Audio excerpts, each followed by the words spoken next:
Okay,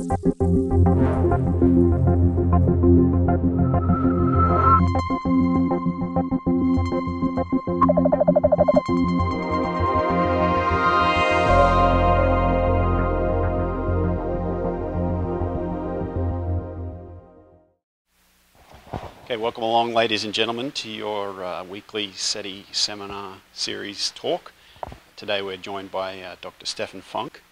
Stefan did his undergraduate at the University of Berlin and did his PhD work at the University of Heidelberg, where he was working on a gamma-ray detector called HESS that was based down in Namibia and detected gamma rays by looking at the optical flashes that they gave off as they went through the atmosphere.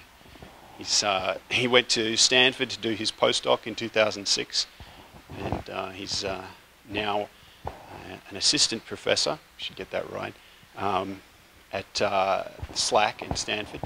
And today he's going to talk to us about his work on the Fermi spacecraft and give us an update on the results that they've been getting back from that instrument.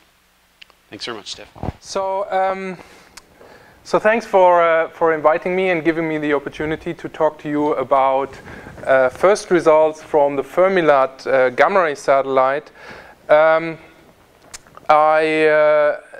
We've been running the satellite now for a bit over a year, and we have really a great wealth of data, and I try to give you an overview over what we have learned so far. Okay, so to motivate things, I think this is not working. So to motivate things, if we talk about gamma-ray astronomy, we can split up the areas that we can investigate into three rather general themes. The first one is high-energy astrophysics. So we can learn about how particles that we observe here on Earth, for example, as cosmic rays, are accelerated and how they propagate through the universe, how they lose energies on their way from the source to us.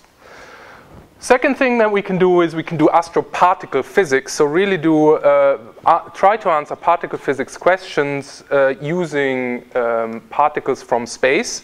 For example, if we're really lucky, we can hope to detect dark matter indirectly by if dark matter decays into gamma rays. There are other slightly more technical things. For example, we can try to search for the energy dependence of the speed of light and things like that. And then there are cosmological questions. For example, we can hope to measure the extragalactic background light by observing signatures in the energy spectra of sources, because gamma rays can be absorbed on their way from the source to us on the extragalactic background light, and by studying sources at different distances, we can hope to find out something about this extragalactic background light that basically contains information on the star formation history of the universe. I think it's fair to say that really the broadest range of topics that we can cover is in high-energy astrophysics. Although the other two are also important, I feel that high-energy astrophysics is really most of what we're doing. Okay. Now, if you want to detect gamma rays, you have the problem that gamma rays are absorbed in the atmosphere. So you can't really detect the gamma rays with an instrument on the ground. And this is shown in this picture where you see how far into the atmosphere different wavelengths get. And in particular, you see at the gamma ray end, they typically range out at a height of, say, 50 to 100 kilometers, because that's when they start to interact with the atmosphere. Now, experimentally, given that problem that the gamma rays are absorbed in the atmosphere, you basically have two ways of detecting the gamma rays. you can either put your instrument outside of the atmosphere, and this is what we've been doing with the Fermi-LAT instrument. You can directly detect the gamma ray, and what happens is the gamma ray pair produces in your detector into an electron and a positron, and those you can then measure in your detector. They leave a signal in your detector. The problem of that technique is, of course, that you have a rather small detection area, just simply because you can't lift huge things into space. And therefore, this technique is mainly useful for lower energy gamma rays. And that is due to the fact that typical astrophysical sources emit gamma rays with a power law in energy. So if you look at the number of photons per energy bin, it usually falls like the energy to the minus some power. And this power is usually something like 2 or larger.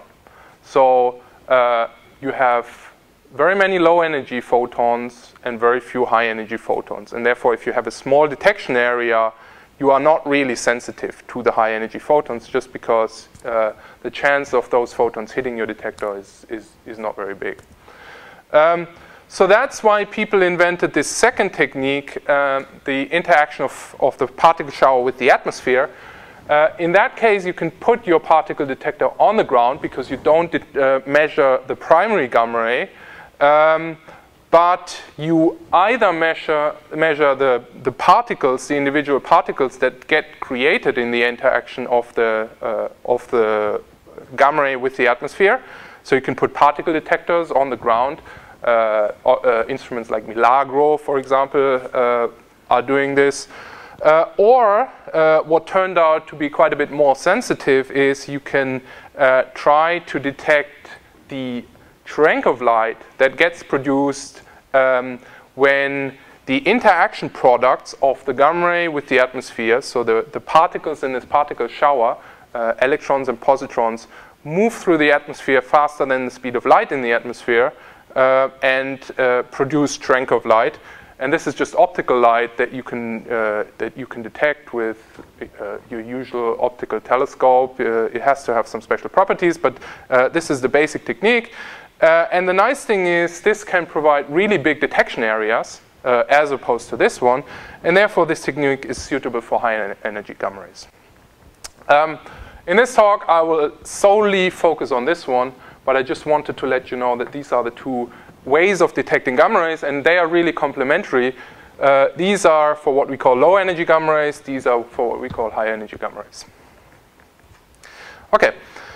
Now, coming to the Fermi instrument that used to be called GLAST before the successful launch. As you probably know, it's a NASA tradition to rename instruments after a successful launch after some well-known physicists, and GLAST was renamed after the launch into Fermi. The Fermi Gamma-ray Space Telescope, as it is called now, has basically two instruments on board. The main instrument is the LAT, the Large Area Telescope, which detects gamma rays through pair production in an energy range between 20 MeV and 300 GeV. It was conceived quite a while ago. 1992 is when people first thought about it. It basically uses particle detector technology from, say, the mid to late 90s.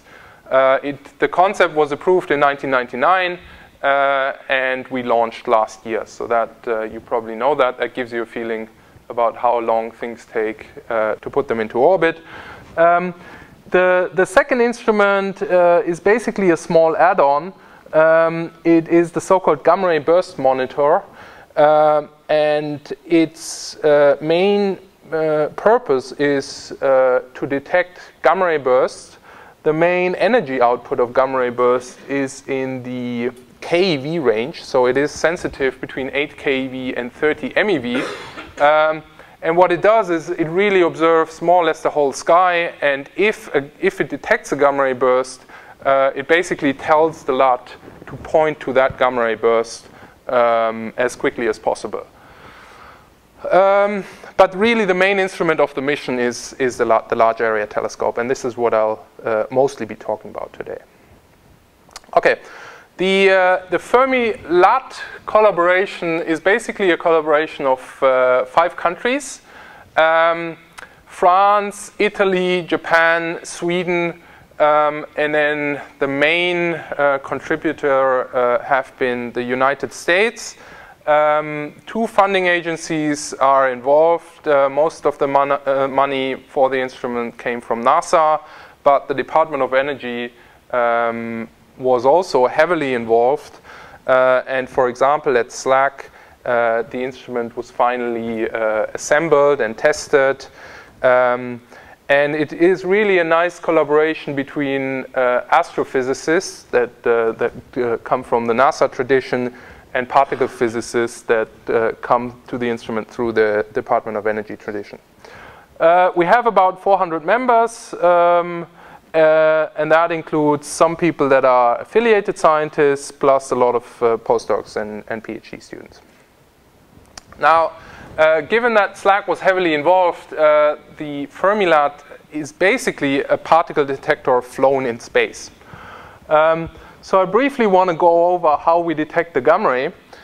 The idea is that the gamma ray comes in from the universe and then interacts with dense material in the detector and basically converts into an electron-positron pair in one of the so-called conversion foils of heavy material like tungsten.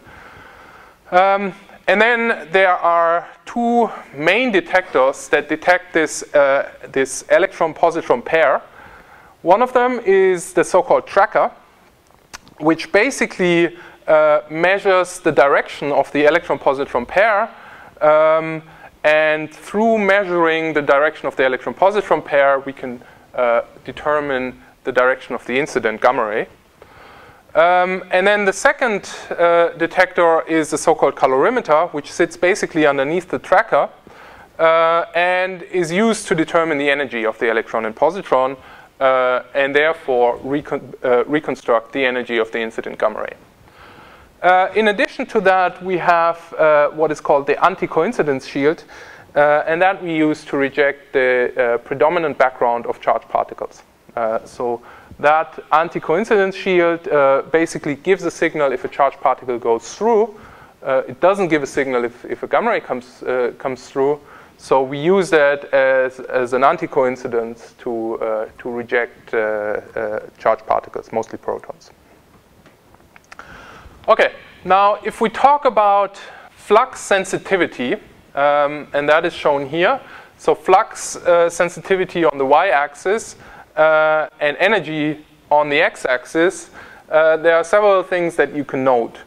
First of all, the ground-based instruments that I talked about are basically getting more sensitive than the space-based instruments at an energy of something like 100 GeV or so. At 100 GeV, the area of the LAT becomes too small and the ground-based detectors really win. Second thing you could notice is that there has been a lot of improvement over the past years from 2000 to 2005 and then now 2010 in the ground-based technique. And now we're seeing a similar step from the previous mission EGRET to Fermi. We have about an order of 10 or so improvement in sensitivity, and that's really a huge factor. So if we want to put that in numbers, and we want to compare EGRET and the Fermi-LAT, we can see that the angular resolution got quite a bit better. The angular resolution of this technique is actually strongly energy dependent. So at the low energy end, our angular resolution is of the order of 3.5 degrees, whereas at the high energy end, we can reconstruct the direction of the incident gamma ray much, much better. And we have an angular resolution of the order of 0.1 degree. Our energy range is slightly larger than the energy range of EGRET, but really the biggest step is in terms of area. The Fermi-LAT is more or less the biggest thing you can launch into space without using the space shuttle, and that results in a greatly improved effective area for detecting gamma rays, and that immediately results in a largely bigger number of gamma rays that we can detect per year over EGRET, where this number is the total number of photons detected in EGRET's lifetime of 10 years, and we've already way surpassed that. Okay, some images. This to give you a scale of the instrument. This is the fully assembled instrument with the anti-coincidence shield around it. And then in the final step, we put a so-called micrometeorite shield and a thermalized insulation around the instrument. This is what it looked like shortly before installing it in the fairing of the launch module. So again, on top here, this is the large area telescope. These little things are the gamma ray burst monitor. You see the solar panels, and then this is part of the spacecraft. Given that we have particle physicists on board, we also had an accelerator. This is our accelerator. It's a Delta II heavy rocket.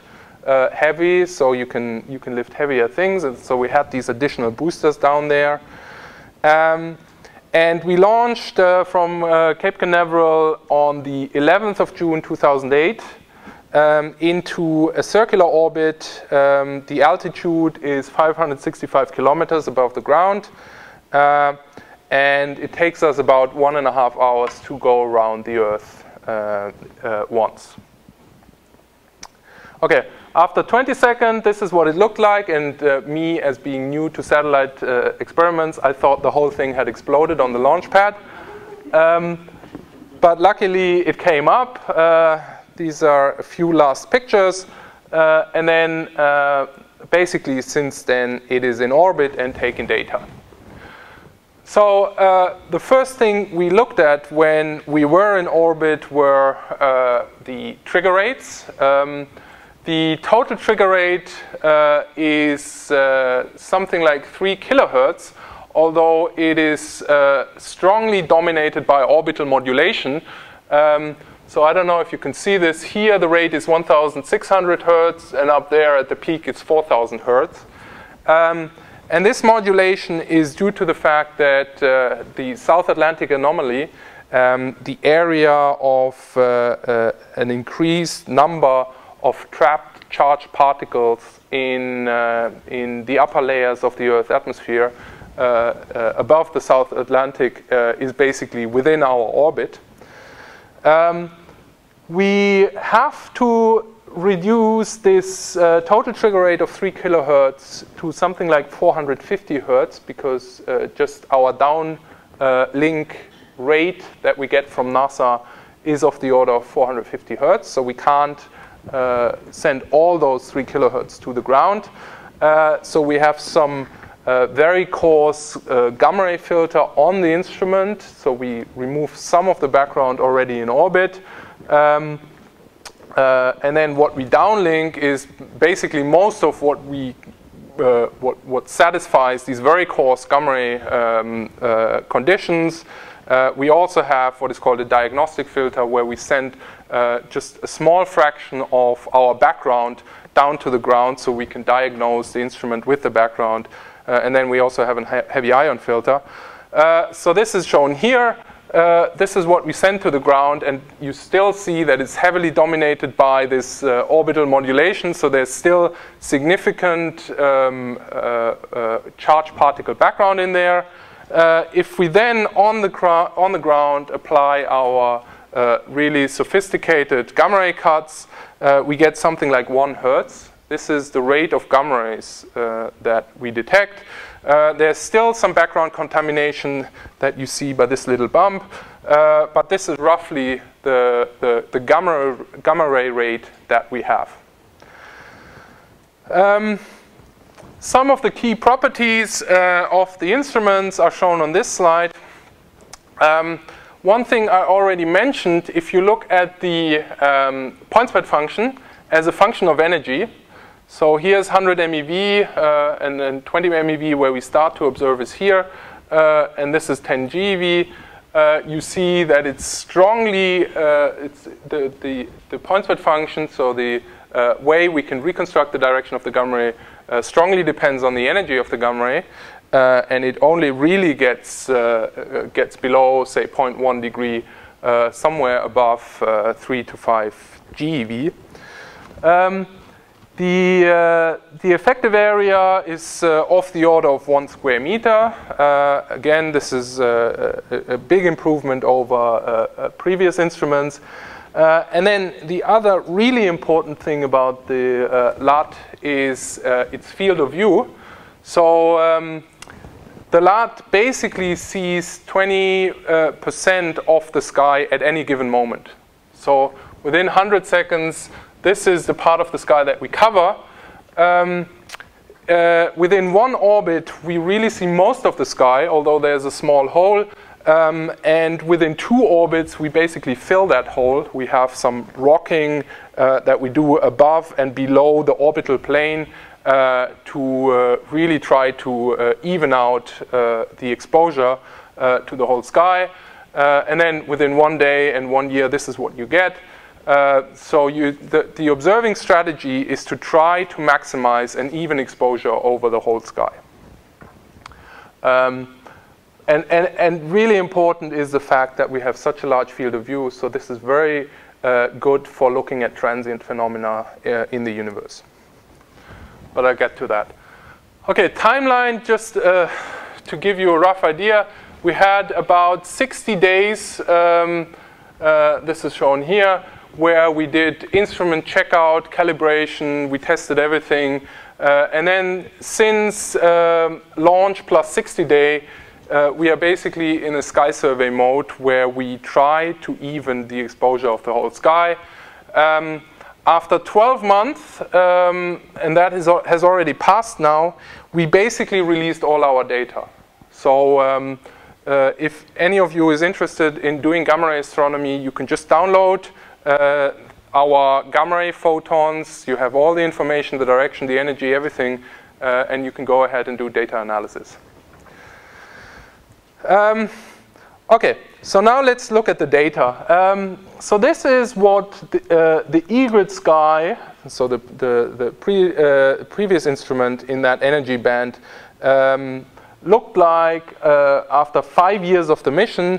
And just to compare, this is what a simulated 1-year LAT sky looks like. So the idea is that you should see that things became much sharper just because our angular resolution is much, much better than EGRET. Now, the real LAT sky, I don't have the 1-year image, but it basically looks the same like this 3-month image. There are several things that you can take off this picture. The by far dominant thing on the Fermi-LAT sky is this broad band of emission along the galactic plane. So this is a galactic representation of the universe. The galactic center is here. The galactic plane runs through here. And then the galactic poles are here and here. So first of all, there's this broad band of galactic diffuse emission that I will cover in a moment. And then in addition, you have individual sources that you see that we can use to analyze particle acceleration in the universe. Now, I said that before. One of the great features of the Fermi-LAT is its large field of view, and this is really nice for observing transient phenomena. So this is a movie where I just took this galactic representation that I showed you before, and now look from above and from below. So here would be the north galactic pole. The galactic plane runs around here, and this is the south galactic pole. So here you look from below, and here you look from above. Just so that you are not dominated by this galactic diffuse emission. And what you should see is that each frame is 1 day. What you should see is that there are many sources that come up and fade away over time. And for this, it's really nice to have a large field of view. The other thing that you could potentially see is a source that is moving over the sky. So this one here.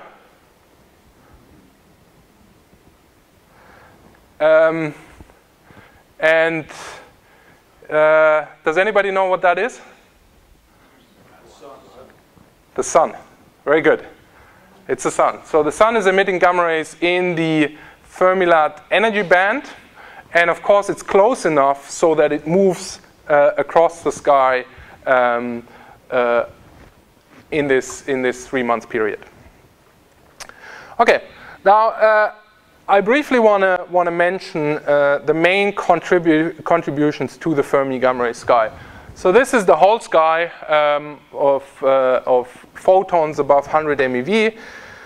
And this is comprised of several components. One of them is the galactic diffuse emission, which is basically caused by interaction of cosmic rays with interstellar gas and dust. And in these interactions producing gamma rays. And I will talk about this later in the talk. There's some residual background that is hopefully a small component that survives all our background rejection filters. But we do think that we have a pretty good understanding of this residual background. Then there are individual resolved sources. For example, here, this would be the Vela pulsar, or out here. I'm sorry that this is swapped. These are these 3 sources. So these are things that, as I said, we can use to try to understand particle acceleration in the universe. And then underneath all of that, there is what we call the isotropic diffuse emission, which is an isotropic component that is what we think caused by sources that are too faint to be resolved by the LAT. And I probably won't have time to cover that. So I will mostly talk about this and about this. Okay, so a few months into the mission, I think it was 3 months into the mission, we released a list of the 205 brightest sources. Now, during the early part of the mission, I told you that basically we were working on optimizing things like the calibration, the analysis methods, the background subtraction, all of that. But the brightest sources are not really that much influenced by these studies. And therefore, we decided to release this list of brightest sources after 3 months. Those sources are 10 sigma significant detection above the background. Again, if you want to compare to the EGRET mission, EGRET had 31 of these within 9 years. So that was already a significant improvement over what was there previously. And then the obvious question, if you detect all these sources on the sky, is you want to know what they are. There are various techniques to find out what they are, but the simplest one is you just look for positional coincidences with a known astrophysical object from other wavelength. And this is basically what we found. Basically, the GeV gamma-ray sources can be separated into 2 large classes. One of them are pulsars, and the other one are active galactic nuclei. There are a few other cases, for example, the Large Magellanic Cloud. And then there are quite a few cases where we don't know what they are. And this is, of course, also very interesting. But most of the sources that we found are either pulsars or active galactic nuclei. And I want to talk about these now in the next few minutes. Okay, so if we look at the pulsars, we find that they're basically confined to our galaxy. So the pulsars that we found are really mostly along this band of diffuse emission that comes from our galaxy, there are different kinds of pulsars that we found. In green, there are the pulsars that were known before, that were detected by EGRET, 6 of them. Then, in addition, you have what we expected, young radio pulsars. On top of that, you have rather old pulsars, so-called millisecond pulsars, and these are usually quite a way off the plane for 2 reasons. Basically, first of all, they are close by because they are much fainter. They are much less luminous than these ones. And second of all, because they're old and they had time to move out of the galaxy. And then in addition, there was something that we hadn't really expected, which were so-called blind search pulsars. Those were pulsars that we found simply just by looking at our data, and we found a characteristic pulsation in our data, but at these positions there was no radio or X-ray pulsars known. And this is something rather interesting, and I'll come to that in a minute. Now, just to put that into perspective, pulsars are basically astrophysical lighthouses. So the idea is that a pulsar is a spinning neutron star, and it has extremely large magnetic fields on the surface. So the blue things here, they symbolize the magnetic field lines, and particles are accelerated along these magnetic field lines and can emit gamma rays. And the idea is that, so basically you have a particle beam that comes out from this pulsar, and the thing is rotating, and every time it hits you, you see a pulse. Yeah? This is how you get a pulsar. And quite a lot of our early publications were on pulsars, basically because it's rather simple to detect a pulsar in our data. You just have to look for these characteristic pulsations. And for a lot of objects, you know the characteristic pulsations from radio. But also, as I said, we looked into our data and basically did something like a Fourier transformation to look for these pulsations. So you're not really dominated by the background. So therefore, quite a lot of our early publications were on pulsars, and we were also very happy that Science selected Fermi as the cover, and the title was Fermi Detecting Gamma-ray Pulsars. Okay, a few general statements about what we see for the pulsars. Now the plots I show here are basically phasograms. And what this is you take the period of the pulsar and divide it up into bins, basically from 0 to 1. For every photon that arrives, you can assign a phase. And then what you see is that at certain phases, you have more photons than at other phases. And this is the characteristic pulsation that I was talking about.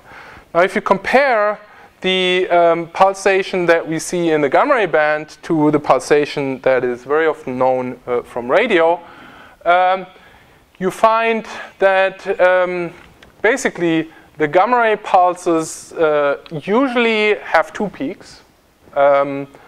Not always, but usually. So you can have a case where, for example, you have 1 radio pulse, but 2 gamma-ray pulses. And they are usually separated by more than 0.2 of the rotational phase. Usually, the gamma-ray peak doesn't coincide with the radio peak. I mean, very often they have the same period and the same frequency, but they don't really coincide within the phase. Yeah, they're shifted. And the other thing is, if you look at the energy spectra, they are basically well described by a power law with an exponential cutoff in energy. So this is shown here on the top. You have a power law at the low energy end, but then an exponential cutoff somewhere between 1 and 5 GeV or so. Second thing you can do is you can look at the population of pulsars. And as told you before, we see young energetic pulsars. We see gamma-ray only pulsars that we detect by the periodicity in our data. And we see millisecond pulsars. And so this is shown in this diagram where I plot the period derivative of the pulsar over time as a function of the period. And very energetic objects, so these are lines of equal energy output. Very energetic objects are up here. Low energy output objects are down here. And basically we see the very energetic objects. In addition, we see these millisecond pulsars. The idea of pulsar evolution is that a pulsar gets born somewhere here, moves here, and then can move down here if it can accrete matter from a companion star. You can also look at this distribution of the pulsars as a function of galactocentric radius. So this is where the galactic center would be. We are somewhere here. And you clearly see that we basically only see the close-by objects.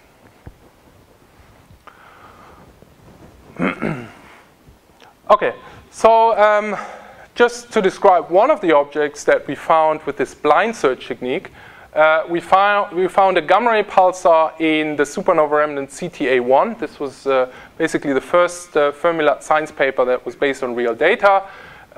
There's no known radio pulsar known.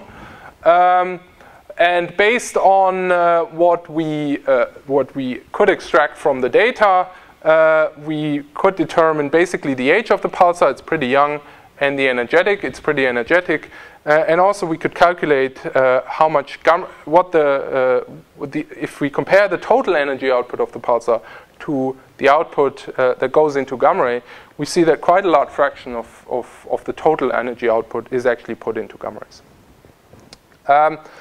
So the idea now is that with this population of pulsars, we have now 25 radio loud pulsars, so pulsars where radio pulsar is known at the same position, and 13 so-called blind search pulsars. The aim is to find a consistent picture for particle acceleration in a neutron star. And in the simplest model, this basically depends on 4 parameters. The spin period of the neutron star, the strength of the magnetic field, and then 2 angles. One is the angle between the rotation axis of the pulsar and the dipole axis of the magnetic field. And the second one is the angle under which we see the whole system. So there's a lot of geometry in this whole thing. And it was known for quite a while that the radio pulses actually originate very close to the pole of the neutron star, of the magnetic field. So the radio beam is basically coming out along the pole, along the field lines out in the pole. There was for a long time a question whether the gamma rays are also emitted in this region or are emitted in regions further out in the magnetosphere. And we think that the fact that we can see gamma ray only pulsars now suggests that the gamma rays are actually generated in a different region than the radio pulses. If they were generated in the same region, then it's hard to see how you can have a gamma ray pulsar but not a radio pulsar. And this is also shown in this NASA movie. So you have the radio in green coming out here. But the idea is that the gamma rays are generated much further out in the magnetosphere. So in this case, for example, if you look from this direction, the radio beam would never hit you. So it's not a radio pulsar. But the gamma rays, they can hit you because they're further out in the magnetosphere. So, so this is how you can get a gamma ray pulsar only, but not a radio pulsar. Okay, I'm slightly running out of time, but I want to briefly talk about the other sources. The ones that are outside of the galaxy are mostly active galactic nuclei. And for the expert among you, this is how they separate. There are flat spectrum radio quasars and BLX mostly. The idea of active galactic nuclei is that nearly all galaxies harbor a massive black hole in the center. Also ours has that. But 99% of these are what we call inactive, like the one in our galaxy is inactive. 1% have so-called active galactic nuclei, where there's a lot of activity, and you have material on an accretion disk falling into the black hole, and then jets coming out from this system. The idea is that the power is generated by material that falls into the black hole from the accretion disk, and they can then be classified by basically the angle at which we look at the system.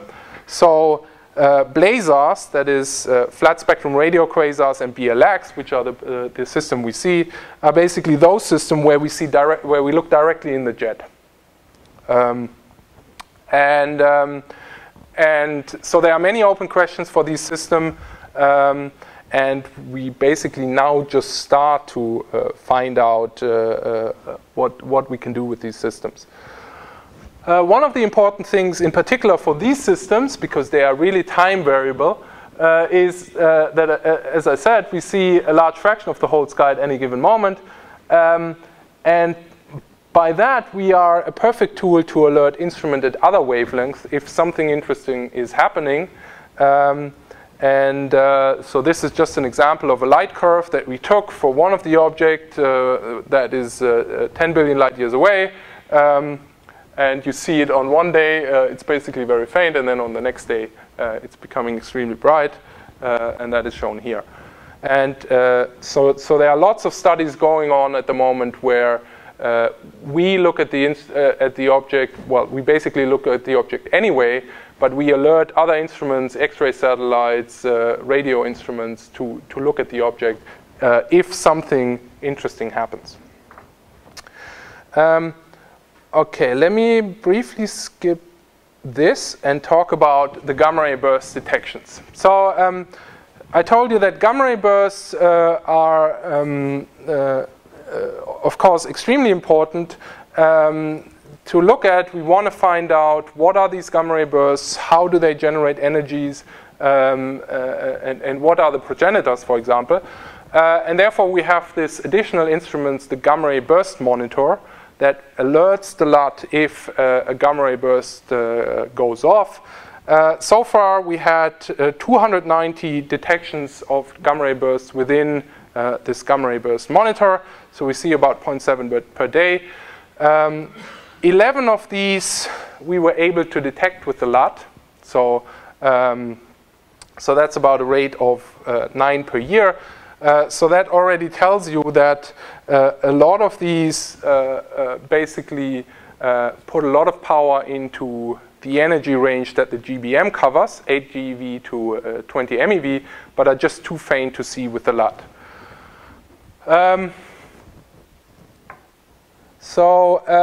One example is gamma-ray burst 080916C, which was later called the most energetic event in the universe. This is a little movie that is looping. It's showing 8 minutes of LAT data. Each dot represents a photon, and they represent different energy bands. And you see that here somewhere at one point the gamma-ray burst occurs and then fades away. If we look at the light curve of this particular burst, we can see several characteristics of the emission. So these two are the photons in the gamma-ray burst monitor, so for low energies. And then these are in the LAT, all the LAT events, then the LAT events at above 100 MeV, and then at really high energies. So there are several things that you can see from this and that become clear in quite a lot of the bursts that we see. One thing is shown here at the insert. Basically, if you take the time of the burst that is here and you plot the photons again, so it's basically a zoom into this time, you see that as you go to higher energies, the photons arrive at slightly later times. And this is very important if we want to understand the environment under which these photons are emitted. Second thing is that, which is also true in a lot of gamma-ray bursts, is that usually the high energy peaks, they coincide actually not with the first peak in the emission, but with the second peak in the emission. And people working on gamma-ray bursts are currently working very hard to better understand how this can happen. For this particular burst, basically the LAT detection gave a rather good positional accuracy, and then there were optical follow-up to determine the distance, and the photometric redshift was determined to be 4.2, so it's a rather distant object. It was extremely bright in the LAT, so the high flux and the large redshift makes it an extremely energetic event at the location where it was. If you take the energy output and you assume it is isotropically emitted, which might not be true, you get an energy output which is about 5 solar rest masses. And this is, in fact, if this was really the energy output of the object, then this is the most energetic event that was ever observed in the universe. Okay, now a few words about the diffuse emission from our galaxy. Basically, the diffuse emission is caused by the interaction of cosmic rays, protons and electrons, with interstellar gas. And you have several processes that contribute. For example, for the electrons, you have inverse Compton scattering on low energy photon fields, or you have Bremsstrahlung. And then for the protons, you have pion decay.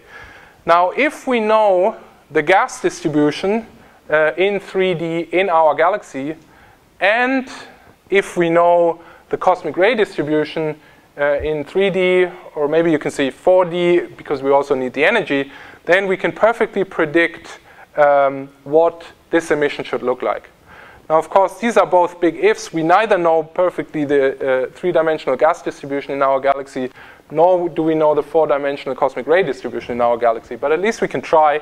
And these are basically models of what we think the emission would look like. So the pion decay and the Bremsstrahlung basically follow the gas intensity distribution. And then the inverse Compton basically follows the distribution of photon fields in our galaxy. And we can try to use the LAT data to study these things. In particular, one thing is to try to study the cosmic ray distribution in our galaxy. One of the first things we did was actually resolving the puzzle of the so-called EGRET GeV excess.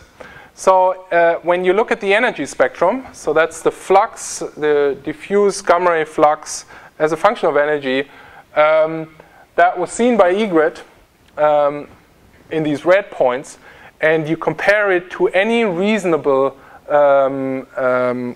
estimate of what the diffuse emission should look like, and that is here in blue, based on the gas intensity distribution and what we thought was the cosmic ray intensity distribution. There was always this enhancement at 1 GeV that basically couldn't be explained. And there were a large number of papers, an amazingly large number of papers, which tried to explain this so-called GeV excess. Some people said it could be due to variation in the cosmic ray spectra over our galaxy, larger variation than we thought there would be. Unresolved sources, dark matter was a good candidate. Other people suggested that the whole thing was an instrumental effect. Now, what we did basically in the early days of the mission was take the diffuse emission. Oh, I should say, the EGRET excess was seen anywhere on the sky. So not only in this region, but also here and also in the outer galaxy. Now what we did is we took a spectrum in these two bands, which is not where the brightest part of the diffuse emission is, but there's still significant diffuse emission. And in particular in this range, there are not so many bright sources that we have to worry about to subtract. So this was basically the easiest thing to do. And what we saw was that we basically couldn't at all confirm this GeV excess. So if you compare the EGRET data in red with the LAT data and with this reasonable model that I showed before, basically what we find was that our data follow what was expected based on our knowledge of the gas intensity distribution and the cosmic ray distribution. Okay. I think I should stop here and ask for questions. There's much more that we are currently doing, and there are lots and lots of publications. I hope you found this interesting. If you have questions or anything, you can ask me now, or you can send me an email. I'm happy to talk to you. Thank you.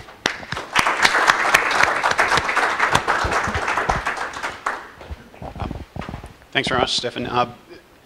The first dumb question, yeah. BLLAC, is BL broad line? BLLAC is BL-LAC. That's a name that is, I think the prototype system of this class of object is BL-LAT, and this gave the name to a whole class of objects. Those are basically these AGN where the jet is pointing at you. It doesn't. It's not an acronym. BLLAC. No, it's BL-LAC. It's a variable star. It was thought to be stars, so it was given the variable star. Oh, okay. This variable stars started RR, like R or Y-ray. Yeah. And they go through the whole alphabet. So BL-LAC is, in that constellation, it was thought to be a star. Okay. So it was found to be variable, so it was given the variable star designation. Okay. And later on, you find out it's really something else. Yeah. It really isn't a star. Oh, okay. But it's a name of one particular object, as you say, and it gave the name to a whole class of objects.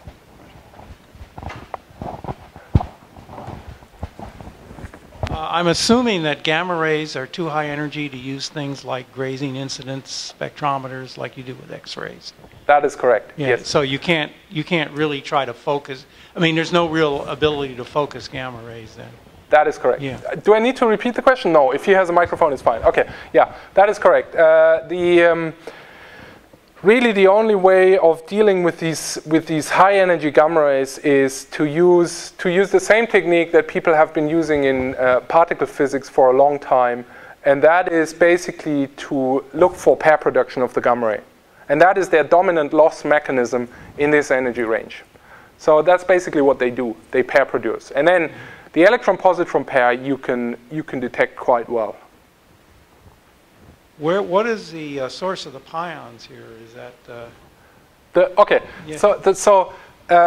Okay, I should have explained that. So the idea is that the cosmic rays in our galaxy are predominantly protons. Yeah. So it's by far the dominant contribution. Now, if protons hit interstellar material, they undergo what is called hadronic interactions, and in these hadronic interactions they produce pions, and the neutral pions, they decay into gamma rays. So that's the way how you can get from a cosmic ray to a gamma ray.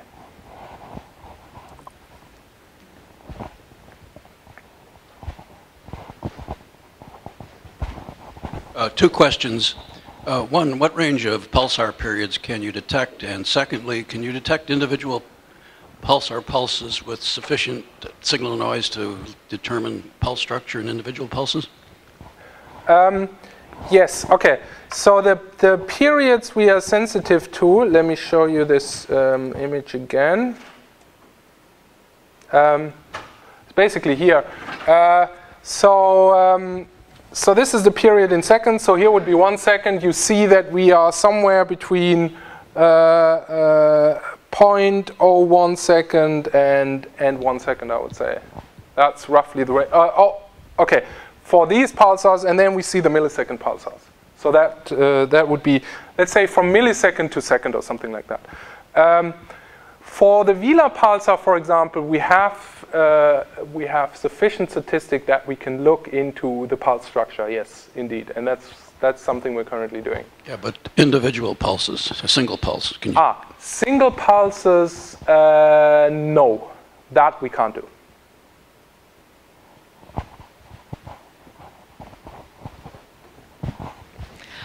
What's the percentage of each one of those populations that has, or the different percentages that have been found? Are energetic pulsars more popular than gamma ray or millisecond pulsars? You mean how many of the energetic and of the millisecond pulsars have we found? Yeah, among all the the different populations, yeah. What are the percentages roughly? Okay, I think basically you can also read this from the plot. All the known pulsars are in black. and in green, blue, and red is the ones we see. So I would say maybe we detect the top, maybe 5% of the general pulsar population. And then we detect maybe a larger fraction of the millisecond pulsars.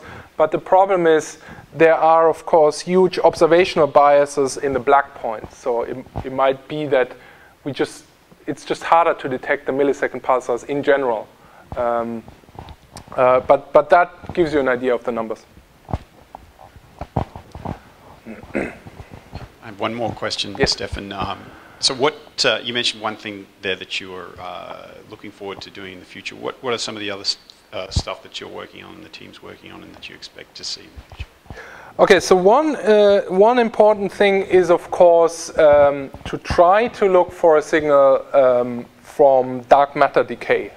I mean, this is done in various ways, but the LAT energy range is very well suited because the general idea is that the mass of the dark matter is probably somewhere within the LAT range or above the LAT range. So there is a chance of detecting dark matter simply if it decays into or annihilates into gamma rays. So that's something we are trying to look for. In particular, for example, these unassociated sources for which we don't know what they are. I mean, this is one place to look into that, but we have several other places to look into that. And then the other thing which I'm heavily working on, for example, is we know that cosmic rays exist. They arrive here on Earth all the time. We don't know what the sources of the cosmic rays are. However, we have a pretty good idea. We think that these cosmic rays are accelerated in shock waves in the universe, for example, in supernova remnant shock waves. And the LAT energy range is particularly useful to answer the question whether these shock waves, supernova remnant shock waves, for example, really accelerate cosmic rays that we see here on Earth. So that is one thing I'm working on.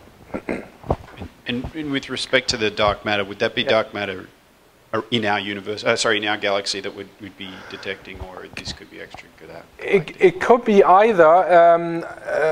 I mean, it could be dark matter satellites, for example. I mean, there are small satellite galaxies to our galaxy that we know are dominated by dark matter, not by visual matter. Or it could be that we see dark matter that is in the halo around our galaxy. I mean, basically, because we have all-sky coverage, there are several channels that we can try to find it. If there are no more questions, if you'll join me in thanking Stefan very much.